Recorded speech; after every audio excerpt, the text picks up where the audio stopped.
আসসালামু আলাইকুম। SSC exam অর্থাৎ এসএসসি পরীক্ষা 2025। তোমরা যারা 2025 সালে পরীক্ষা দিবে তারা মোটামুটি পরীক্ষার জন্য প্রস্তুতি নিয়েই নিয়েছো। তো এখন তোমাদের জন্য যদি একটি শর্টকাট সাজেশন দেওয়া যায় তাহলে হয়তো বা তোমাদের অনেকটা উপকারে আসবে। তো আমি সবচেয়ে তোমাদের কাছে যেটা কঠিন বলে মনে করি, তোমরা যেটা সবচেয়ে কঠিন মনে করো, আমার এই শিক্ষকতার জীবনে আমি যা জেনেছি তাতে আমার শিক্ষার্থীদের কাছে জ্যামিতি সবচেয়ে কঠিন। জ্যামিতি, ত্রিকোণমিতি, পরিমিতি এগুলো কঠিন মনে হয়। তাহলে সহজ কোনটা মনে হয়? এক বীজগণিত আর হলো পরিসংখ্যান। তো যাক, বীজগণিত আর পরিসংখ্যান পড়লেও তোমাদের পাশের কাছাকাছি নাম্বার ওঠে, মানে পাস করতে পারো। তো শুধু পাস না, তোমাদের যাতে এ প্লাস ওঠে সেজন্য আমি তোমাদের সাজেশন আকারে কয়েকটা ভিডিও আমি তোমাদের সামনে উপস্থাপন করব। তার ধারাবাহিকতায় আজকে একটি জ্যামিতিক সাজেশন তোমাদের সামনে আমি উপস্থাপন করতেছি। তোমরা এই জ্যামিতিক সাজেশনটা যদি ফলো করো তাহলে আমি আশা রাখি যে তোমরা জ্যামিতির যে 20 নাম্বার, এই 20 নাম্বার ইনশাআল্লাহ উঠাতে পারবে। তো আমরা দেখে নিই জ্যামিতির কোন কোন অধ্যায় থেকে কোন কোন জ্যামিতিগুলো আমরা করব, সম্পাদ্য এবং উপপাদ্য। প্রথমে আমরা সম্পাদ্যের কথায় আসি। সম্পাদ্য সম্পাদ্য আমরা কোনগুলো করব? সম্পাদ্য আমরা করব সপ্তম অধ্যায় থেকে। সপ্তম অধ্যায়ে ত্রিভুজ সংক্রান্ত সম্পাদ্যগুলো কোনটা করব? ত্রিভুজ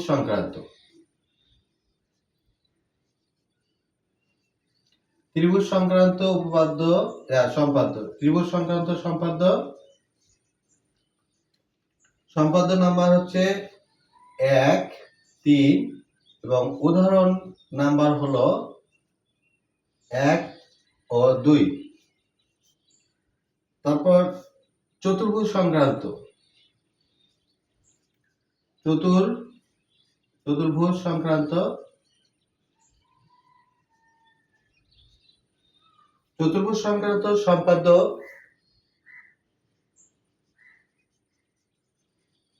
সম্পাদ্য নাম্বার হচ্ছে 5 এবং উদাহরণ 3 ও 4। এরপরে আসি আমরা বৃত্ত সংক্রান্ত এই উপপাদ্যটি সম্পাদ্যগুলো আছে হলো অষ্টম অধ্যায়ে। বৃত্ত সংক্রান্ত অধ্যায় অষ্টম। এই অষ্টম অধ্যায়ে বৃত্ত সংক্রান্ত সম্পাদ্য হলো তোমার 9, 10, 11। একটা হলো পরিবৃত্ত, এটা হলো অন্তবৃত্ত, আর এটা হলো বহির্বৃত্ত। তারপর অনুশীলনী আছে। অনুশীলনী এক্সারসাইজ ধরলাম আমি এক্সারসাইজ 8.5। এই অনুশীলনীর তোমরা করবে হলো 11 নাম্বার ও 14 নাম্বার। সব বাংলায় দিলাম, এটা আবার ইংরেজিতে দিচ্ছি কেন? 8.5 অনুশীলনী থেকে করবে 11 নাম্বার এবং 14 নাম্বার। এই জ্যামিতি, এই সম্পাদ্য এবং উপপাদ্য গুলো এই সম্পাদ্যগুলো যদি তোমরা ভালোভাবে করো তাহলে সম্পাদ্যের থেকে 10 নাম্বার তোমরা ইনশাআল্লাহ পেয়ে যাবে, এই সম্পাদ্যগুলো যদি ভালোভাবে করো। এখন কথা হচ্ছে যে উপপাদ্য কোনগুলো তোমরা করবে। এটা হলো সম্পাদ্য আমরা এইগুলো করলে ইনশাআল্লাহ সম্পাদ্যে যে 10 নম্বর আছে সেই 10 নম্বর আমরা পাবো। তো এখন হলো যে উপপাদ্য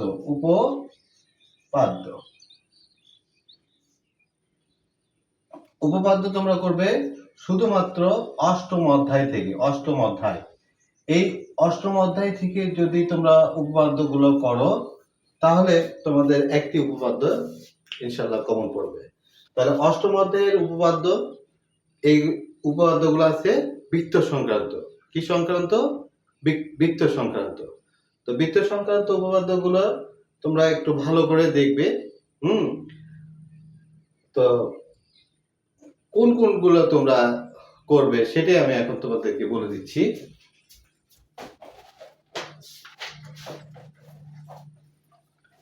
বৃত্ত সংক্রান্ত উপপাদ্যগুলোর মধ্যে তোমাদেরকে যেগুলো করতে হবে সেটা হলো নাম্বার হচ্ছে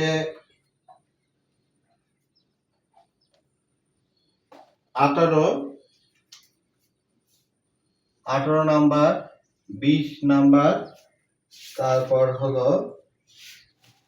18, 20, তারপরে করবে তোমরা হচ্ছে 21, তারপরে অনুশীলনী থেকে করতে হবে 8.2 এর অনুশীলনী থেকে করবে হচ্ছে তোমরা 1, 2, 1, 2, তারপর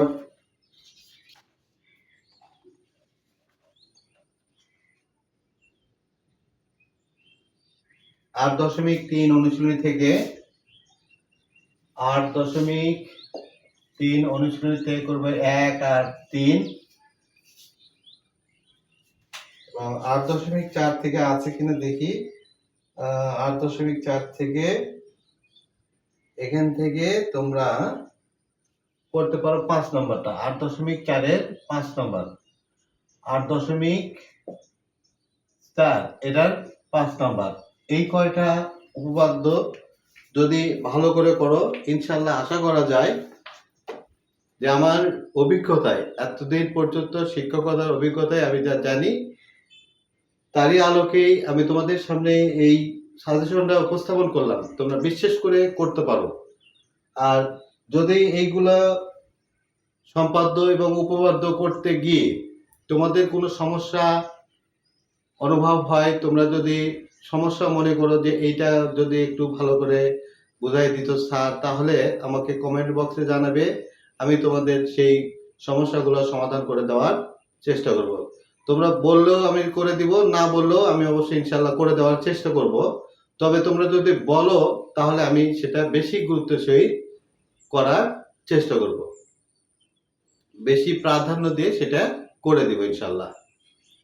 তাই আমি তোমাদের যদি উপকার করতে পারি তো নিজেকে ধন্য মনে করব। তোমরা আমার এই চ্যানেলের পাশে থাকবে এবং যখন যেটা আমি ভিডিও আপলোড দেই সেই ভিডিওটি পাওয়ার জন্য সাবস্ক্রাইব করে বেল আইকন বাটনটি অন করে রাখবে। পরিশেষে সবার দীর্ঘায়ু ও সুস্বাস্থ্য কামনা করে আজকের মতো এখানেই শেষ করছি। আল্লাহ হাফেজ।